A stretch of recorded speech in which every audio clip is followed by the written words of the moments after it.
Bapak Ibu hadirin yang dirahmati Allah Subhanahu wa taala, ya. Lalu kemudian iman kepada yang lebih itu adalah iman yang berkaitan dengan apa? Dengan pemahaman takdir, dengan qada dan qadar.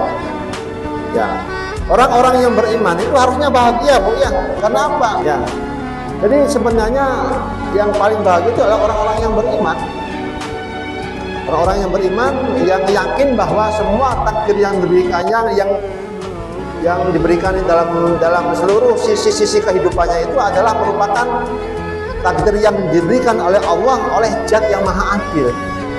Jadi semuanya itu baik dalam pandangan Allah.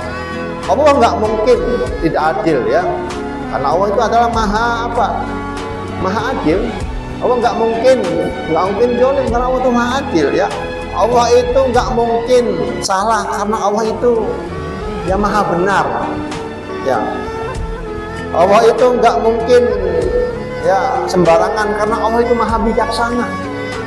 Nah, itu harus kita yakini, ya. Jadi seluruh hati orang yang beriman itu menatap seluruh episode kehidupannya itu semuanya baik. Apapun yang Allah berikan dalam kehidupannya, dia akan menganggap bahwa semua yang Allah berikan itu dalam kondisi apa? Dalam kondisi kebaikan untuk dirinya dan keluarganya. Kan itu. Maka setelah kita itu menerima takdir Allah, ya, dengan lapang dada, dengan hati yang menerima, maka setelah level itu kita bisa lakukan, maka ada level yang selanjutnya, yaitu apa? Mencintai takdir. Ketika kita mencintai takdir itu, membangun keyakinan dalam hati kita bahwa Allah itu tidak pernah salah.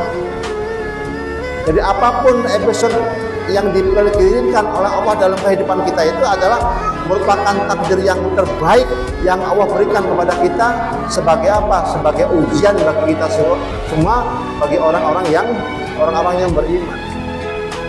Nah, sampai-sampai seorang, ya, ahli ilmu Maulana Ar-Rumi berkata bahwa aku menyintai takdirku, ya. Aku mencintai masalahku. Kenapa? Karena aku tahu yang memberiku masalah itu. Jadi Maulana Ar-Rumi berkata bahwa aku mencintai masalahku. Kenapa? Karena aku yakin, aku tahu bahwa yang memberiku masalah itu juga mencintaiku, ya. Jadi levelnya sudah tinggi banget, ya. Setelah dia menerima takdirnya Allah, kemudian dia apa? Mencintai takdirnya Allah. Ya, ini semua perjalanan hidup, ya, yang butuh apa? Butuh latihan, ya. Jadi menerima takdir Allah itu butuh latihan. Latihannya kapan? Ya, seumur hidup kita, sepanjang hidup kita terus kita dilatih untuk apa?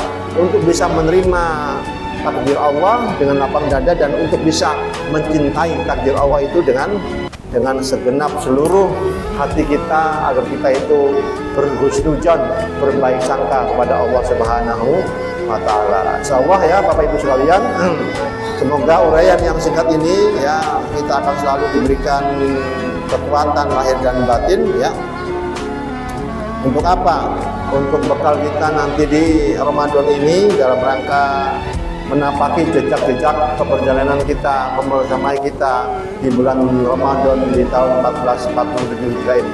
Semoga Allah berikan kekuatan lahir dan batin kepada kita semua untuk kita tetap istiqomah beribadah kepada Allah Subhanahu wa taala, karena memang tugas kita sebagai manusia, apalagi orang beriman, itu dikatakan oleh Allah dalam ayatnya bahwa wa ma khalaqul jinna wal insa illa liya'budun, dan tidak aku ciptakan bangsa jin dan manusia itu satu tugasnya, yaitu hanya beribadah kepada Allah Subhanahu wa taala. Dan semoga seluruh aktivitas kita baik siang maupun malam itu Allah catat sebagai apa? Sebagai ibadah kepada Allah yang kelak nanti menjadi pundi-pundi tabungan kita nanti di akhirat.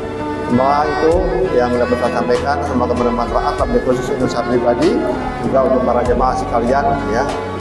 Terakhir, pepatah Arab mengatakan, waqatul jari jarihi sayti burhun walaupun ulima jaruh halisan. Kalau pedang lukai tubuh maka akan ada harapan dalam sembuh. Tetapi kalau lidah lukai hati, kemana hendak obati? Cari salah, mohon maaf barangkali ada yang salah.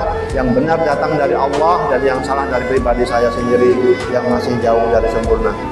Wassalamualaikum warahmatullahi wabarakatuh.